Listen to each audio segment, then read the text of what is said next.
Primeira leitura. Livro do profeta Isaías. Assim fala o Senhor: Eis o meu servo, eu o recebo, eis o meu eleito.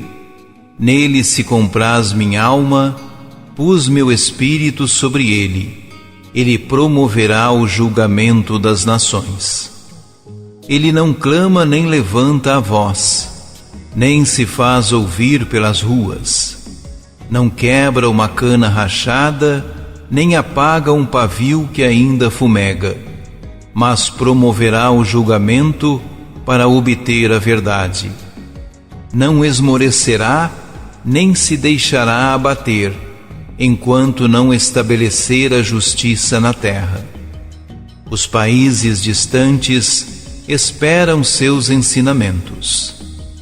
Eu, o Senhor, te chamei para a justiça, e te tomei pela mão, e te formei, e te constituí como centro de aliança do povo, luz das nações, para abrir os olhos dos cegos, tirar os cativos da prisão, livrar do cárcere os que vivem nas trevas.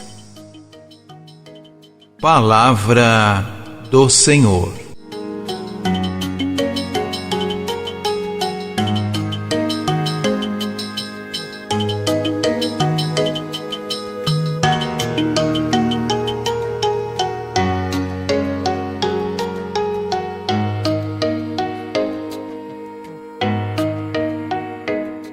O nosso texto tem duas partes.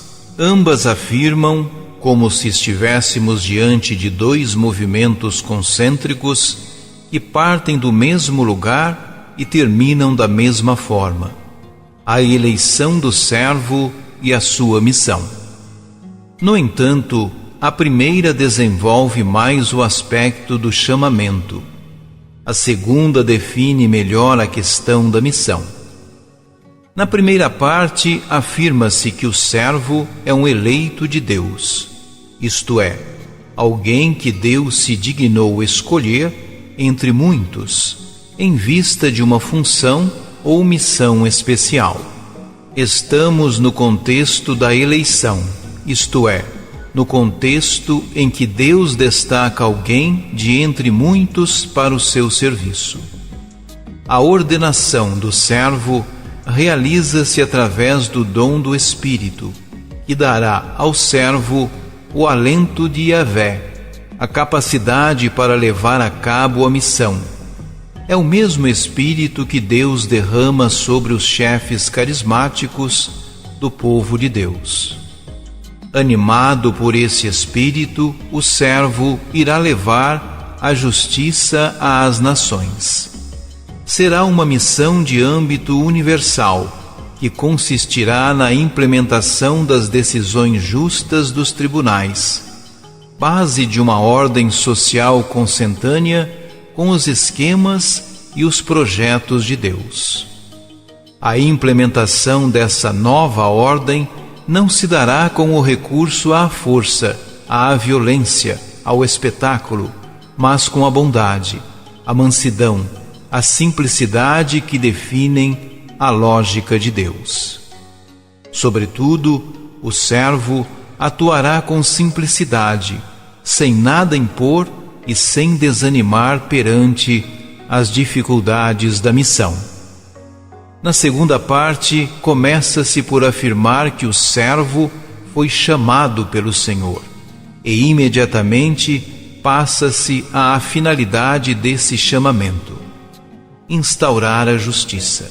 Isto é, a missão do servo é o estabelecimento de uma reta ordem social. Explicitando melhor a missão do servo, Deus convida-o a ser a luz das nações e, em concreto, a abrir os olhos aos cegos, a tirar do cárcere os prisioneiros e da prisão os que habitam nas trevas. É, portanto, uma missão de libertação e de salvação. Nas duas partes fica claro que o servo é um instrumento através do qual Deus atua no mundo para levar a salvação aos homens.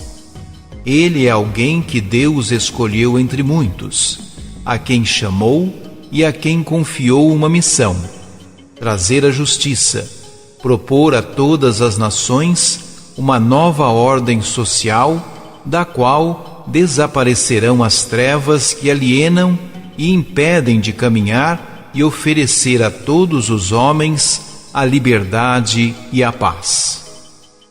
Deus não só está na origem, escolha, chamamento e envio da missão do servo, mas acompanhará a concretização da missão e possibilitará o seu êxito. Para levar a cabo a missão, o servo contará com a ajuda do Espírito de Deus, que lhe dará a força de assumir a missão e de concretizá-la.